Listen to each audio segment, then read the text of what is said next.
positional choice myself. Staffordshire previously did a pretty good job at shutting it down, but the one strength for this combination we saw last round is that it did a really good job of shutting down Cold Rookie on the Farah. Jealous, picking up the Farah on Eichenwald. We know it's a signature pick of his. We know how strong Eichenwald can be for the Farah. Maybe we see the same effect here. Maybe they can keep Jealous out of the skies again. And I think a lot, though, came down to Cole Rookie's positioning. And we have seen Jealous on this Farah before. You've mentioned it. But whenever he does play, he plays it in a really, really clever way, in which is very, very hard to pin him down. And he's constantly unleashing damage over to you. You do see him go over the May, but I'm pretty sure we will see that Farah once again. But we cannot leave Mia out of it just yet, because he did have such an incredible performance last game. Yeah, it's Mia and Basuto, these two flex supports for Underwatch, both capable on the DPS role as well. They've got that mechanical skill, and it shows. Being able to put out so much damage on the Ana or Zenyatta, having such great aggressive positioning on the Brigitte too, you can tell that these are two maybe DPS players' souls trapped in the flex support body. Yeah, they need a soul can to get them out of there for the time being, but they do have such good amount of flex characters they can go on to, allowing such cool mix-ups from Underwatch, and I love that from them. But so far, we will see them attempting to move forward, and already Dove 2000 Shields take an absolute massive amount of damage. They will be forced off for the time being. Callum trying to move forward. We will not see Jealous on the far here. He will move back over to this Zarya. He needs this projected barrier to keep Callum nice and alive in a lot of these fights. It's a nice sweep right through the middle onto Zephyrs, meaning he can't throw out those orbs anymore, and Earth is a little bit more free to breathe. And that indirectly leads to Jimbo being able to punish J7. Yeah, but they're in a strong position so far, using that payload to their advantage. There is a Graviton. Nano Boost engaged, but Camwe will be taking the brunt of the damage there, will fall down. Callum also dying, but there is the Transcendence from Basuto. And you know what? They might just think that is enough, but Zephyrus is responding for a couple of kills of his own, but they can potentially recontest this point, as the spawn gates are pretty far away for the defenders. It's good work from Underwatch to turn that around, but they had to invest both support elements to do so. It buys a little more time. It's Eevee, unfortunately, staggered, has to die on the Diva to get back into mech. That's going to buy even more time for these defenders to come through, so Yeet can't effectively follow up on that spawn advantage you were saying. No, so they have to move back for the time being, and this time it will be Jimbo with the Graviton and not Jealous. Even though Jealous did use his Graviton just now, he is already halfway towards a new one. But Zephyrus has the Transcendence, so we'll be able to respond. Transcendence used immediately, but the Biotic Grenade is there as well, so there's not a healing online. The charge comes through, and that's going to be a nice, decisive, clean fight from Underwatch. Nice and easy for them there. I think that was a fight that they knew they were pretty much going to lose. Zephyrus has to invest that Transcendence, but Pseudo finds a nice stagger onto J7. There is an opening here, though, for Yeet. Wallaby, unfortunately, out of mech, not going to be able to build up the mech for a little while, and that means there is an opening if they can get aggressive, maybe punish this Baby Diva before she can get back into mech. Maybe there's an opening, but nope, Wallaby getting that poke damage off is going to be able to remech and has to self-destruct online. Yeah, it's going to cause a lot of problems for them, but Mia, again, with the Nano Boost, that can be applied to Dove 2000, meaning he might just win this fight versus Callum. Drops down the shield. It's so good. Jealous has the project barrier behind, which stops them from getting that damage through to Callum there. It's such a good play, but there you go. You see Jealous go down, but I think the members do go over to the advantage of Staffordshire so far. They're moving to the point Eevee stays alive, but you've got to highlight that play. Callum knows he has to keep the shield up, so he moves it towards Dove 2000, and Jealous is right at his back, says, look, I've got you on the self-destruct. I'll drop down the self-barrier. Yeah, and it was really nice self-destruct actually coming out from Eevee in mid-lat to punish the supports. The Graviton's going to come through from Jealous, managed to get a follow-up onto Tanuva, but Eevee caught sleeping on the job. Are they going to take this one back? A really nice barrier grenade really lays them to bear here. Sound barrier to keep them in the fight a little bit longer. Maybe an over-investment. Wallaby finds pulls in the backlines of all of this. Dove 2000 very happy to stay alive here, and it looks like they will find the recontest. Eevee knows he has to go off the edge because only one more fight remaining. And that's one of the strengths of this strange triple support lineup we're seeing. There's so much healing, particularly the burst healing from Mia's Ana, combined with the nice sleep darts that he keeps landing onto Zephyrus in the first fight. In the middle of that fight, went on to Eevee, caught sleeping in the clock tower, couldn't negate the healing himself, and now it's getting into dire straits for Yeet. There is a Graviton only on Eevee though. Zephyrus drops the Transcendence, can be used aggressively. You see Callum moving in. 2 self-destructs in the air. Where will they go? Do they find any kills? Yes, Eevee whilst he's out of mech, so he will not get the remech there. A nice shield bash will stop Derf 2000 from charging down onto Callum, but it is a very, very dire situation for both teams. Can we? The Boostio on the ground, looking to do the damage into Callum for the moment, but he does move him away. No longer got that Boostio on this fight anymore. Can we dropping off? But again, like you were saying before, Vals, there is such a copious amount of healing, keep them in this fight. Finally, Staffordshire take point A. At the 13th hour, and because of J7 actually popping off on that Lucio, Yeet finally managed to get the first point, but it's a lot slower than they would have liked. Only going to have about 2 minutes now, moving through the second phase of Eichenwald. We know how hard it can be to push across this bridge, especially at the end of the point, so they want to be getting through the first half, round to this last corner as quickly as they can. Jealous is going to have the Graviton. Callum has the Earth Shadow, so there's a couple tools to work with. Yeah, Callum sitting on the high ground. There's so many ultis, like you were saying. Pulse is in the front, so you can kind of expect this shield bash combo. We'll be moving up towards the bridge for the time being. Shadow comes out, does not need this shield bash at all. Callum's done this time and again. He just threads the needles with these Earth Shadows. Great work, and they only need to invest the Earth Shadow as well to clean up that fight. Didn't see any ultimates invested from Underwatch, but it's still a decisive advantage for Yeet right now. Moving this payload forward, coming around the last corner, so onto the Bridge of Death, as some people call it. Plenty tools to work with, gonna pop the rally now, get that armor online. It's gonna be especially crucial below Jealous and Zephyr's shields. Extra survivability for these star players. A really nice shield bash once again coming out from Pulse, but a nice boot from Gamway will send Callum off the side of the map. Now it's just Eevee on the point, starting to stay alive. Jimbo, he receives the nano boost. Out comes the self-destruct. There is no shield here available, Vals. This is going to be a wave one. Only finds Gamway. The Soundbarrier keeping them nice and healthy for the rest of it. J7 moves off the side of the map, keeps himself alive. A very, very unconventional way. They're nice and unorthodox. I really do like it. Jealous moving forward. He has the charge, but Callum, he is nowhere to be found in this fight. Zephyrus is trying to put in the damage. Oh, he's almost off the map once again. Zephyrus is there, ready with the Transcendence, and there's an Earth Shadow from behind. This fight is going on for so long. Derp 2000 looking for a charge now, but Jealous into a small room by himself, picks up the Mega Pack, and he will move Derp 2000 out of the way, and finally, slowly but surely, they will take point B. And there's so many factors there for Yeet. Zephyrus uncontested way in the backline, able to put so much damage out on the Zenyatta. Jealous, super high charge, able to stay in life seemingly infinitely. Underwatch unable to shut him down. Combined out with staggering the support ultimates, the Transcendence and the Sound Barrier came out at the same time against the Graviton, means they don't have the sustainability later on, and Yeet managed to win the long drawn out engagement with a minute and a half coming into the third phase. This is do or die time for both of these sides.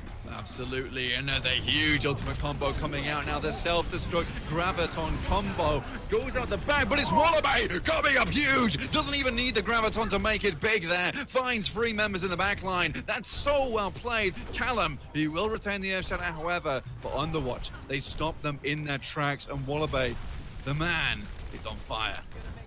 It was ultimately futile, but I do want to highlight a nice little play from J7 at the starter there. Knows exactly where Jealous is going to Graviton, knows that Mia is going to be out of range of it, and they want to secure the kill onto the Anna, so gets on the side, groups him preemptively right to the Graviton's going to be. Doesn't pay off because Wallaby has the huge self-destruct, but nice nonetheless. Shield bash comes through a little bit too late. Callum drops down the Earth Shadow, and they whiff the Graviton, so that will no longer be a threat to this Staffordshire team. Jealous, such high charge. He's going up to another Graviton very, very quickly. Derp 2000 does take the shield bash. Zephyrus just too late there. Doesn't be able to keep Callum there alive in this fight. Derp 2000 just swinging away at Pulse, but Pulse, he remains alive. A lot of this fight. Eevee looking for more of the picks. 2 sound barriers. Both teams are in this one for the long haul. Out comes the Graviton, looking to do the damage, but there's nothing there. Eevee finds Camway. Zephyrus follows up with a kill onto Derf 2000. They are so close. 5 seconds remaining. This is the last fight. Wallaby engages the self-destruct, as does Eevee. Finds 2 kills apiece, and they will finish this one in overtime.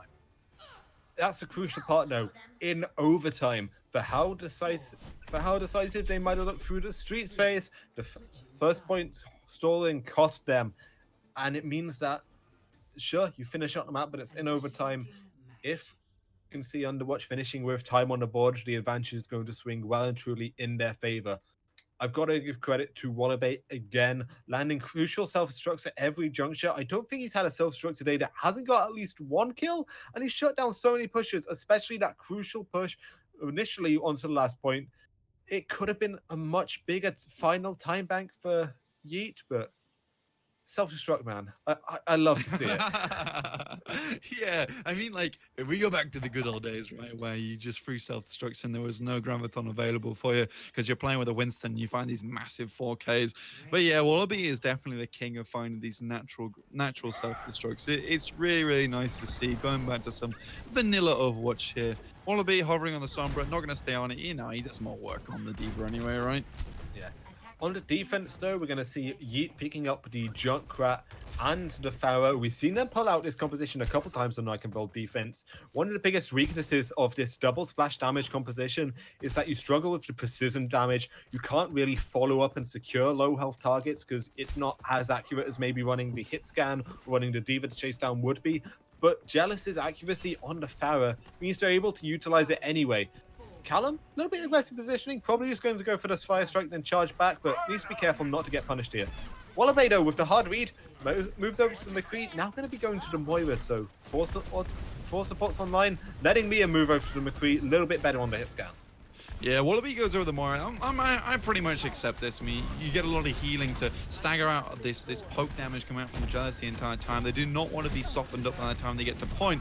But look at this position from Jealous. It's almost impossible to find shots on him as he plays around this terrace for the time being. Immediately, Underwatch making their way forward for the time being. Jealous putting on the pain to them. And so far, this combination of poke damage from the Junkrat and the Pharah is so hard to deal with. But Mia, he finds Pulse finally. Durf 2000 solo. His shield just about goes down, but he will make his way out of there. And it's Zephyrus with the cross-map sleep. I genuinely don't know how he managed to land that. Such a tight window to try and get into. Mia nearly got away with the punish onto Pulse, but gets shut down himself eventually. Coalescence there to block out Jealous. Jealous invests the barrage. There is a nano on top. He finds the double and survives and gets away with it. Dropping down, looking for Mia now as well as for that heavy stagger. Knows he has to back off for the time being as Mia makes his way back into spawn.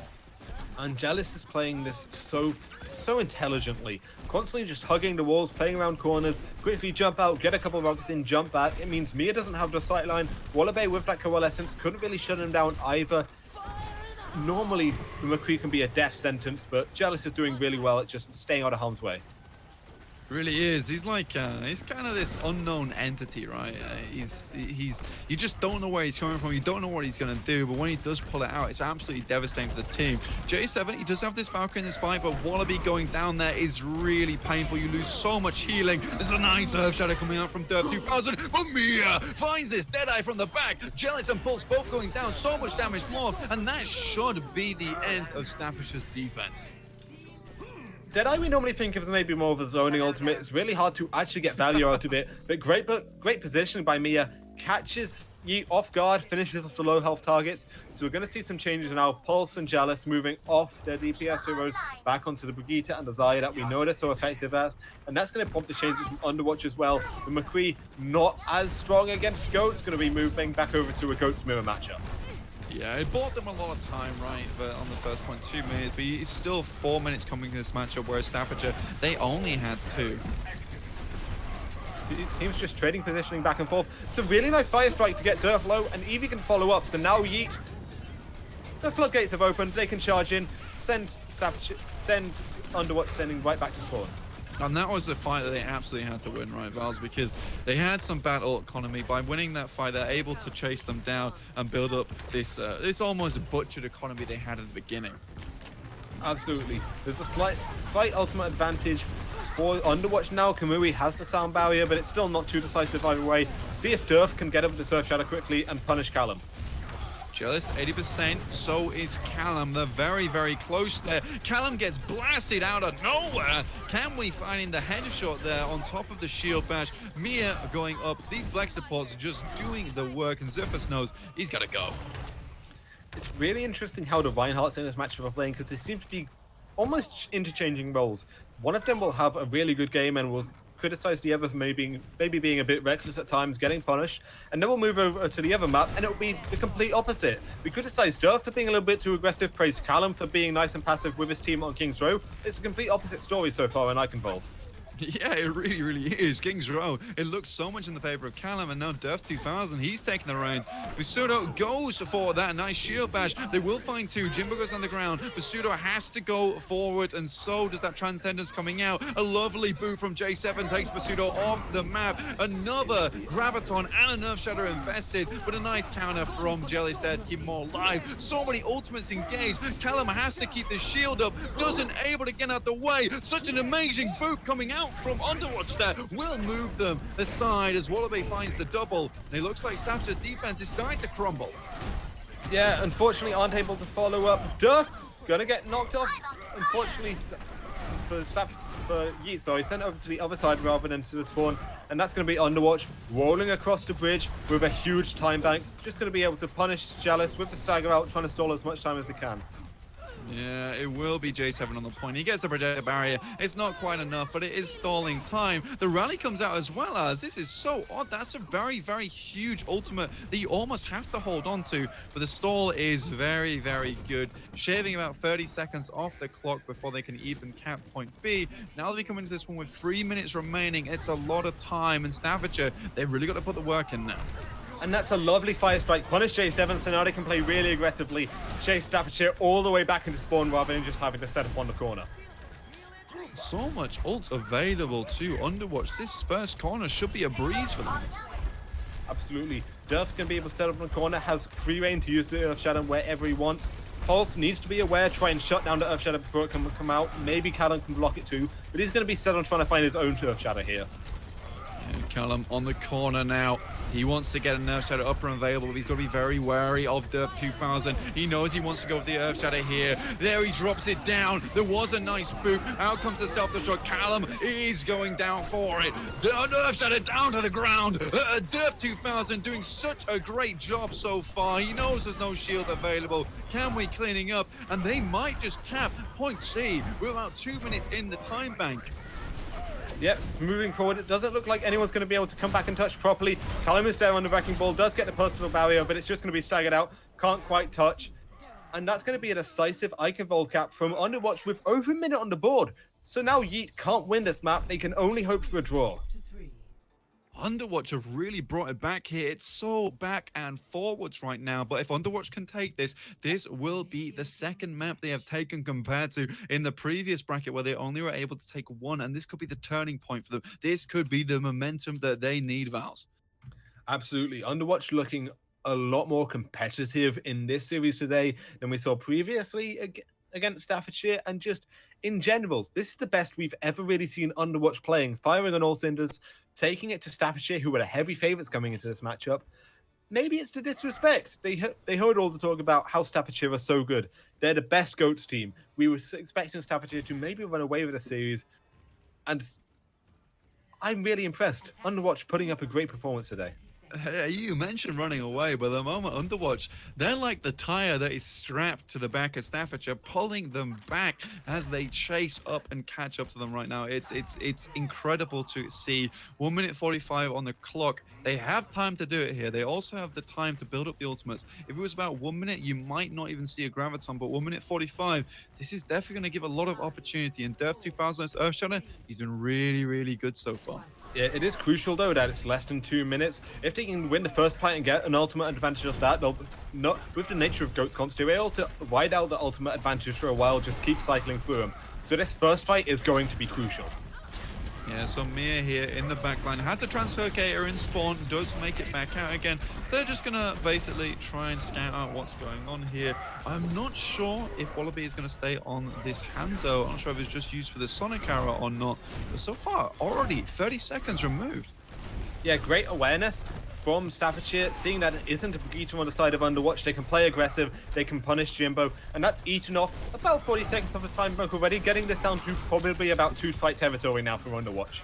I think they're trying to go for an EMP Hanzo Dragon Strike combo, but that takes time to build up, and you've only got 1 minute 45. Mia really has to put the work if he wants to find this EMP early. They do have the Dragon Strike online now. Out comes the Nano Boost onto Derv 2000. He's moving forward as far as he can. 86%. There's the Fire Strike now. Callum goes down. This might be just what they need. Fire Strike goes down on top of it. Pulse falls as well as another really nice fire grenade. Eevee dropping forward with the boosters. It's cut short. The lights are out. The dragons come through. J7 has nowhere to go. He can't go back to the mini. Once again, another really nice fire grenade. And to the head, Wallaby finds the shot. They're so close, but from behind, Callum comes out. He finds 3 of them. They're all going so low. Jealous makes his way back from the point. Only 15 seconds remaining now. They have hardly any ultimates. It will be Callum being the savior despite going down so early in that fight.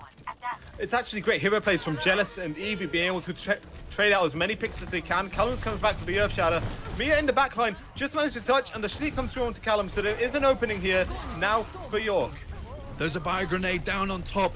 The Wallaby in the sky. There's so much damage. Jimbo finally finds J7. So the mobility is gone, but Wallaby down to the self-destruct. This could be a draw here. Jealous takes the brunt of that bio grenade. Jimbo is so high charged with this nano boost, but finally it drops away just on point. Eevee, he gets protected by it. This could give the time to get back in the mech, but it's not there. Mia remains on point. Underwatch, they're not done yet right now, Vows. There is another Graviton. Mia just laying in the damage. Translocator is down. There's 2 members from Staffordshire on the point. They do not want to leave this one. Busudo comes back. Overtime is ticking away. It's coming up to that first tick. They won't touch it. Underwatch, they take it.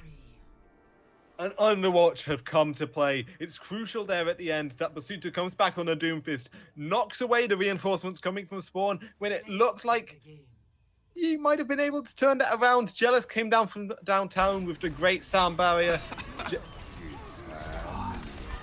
I'm in awe. I'm really surprised.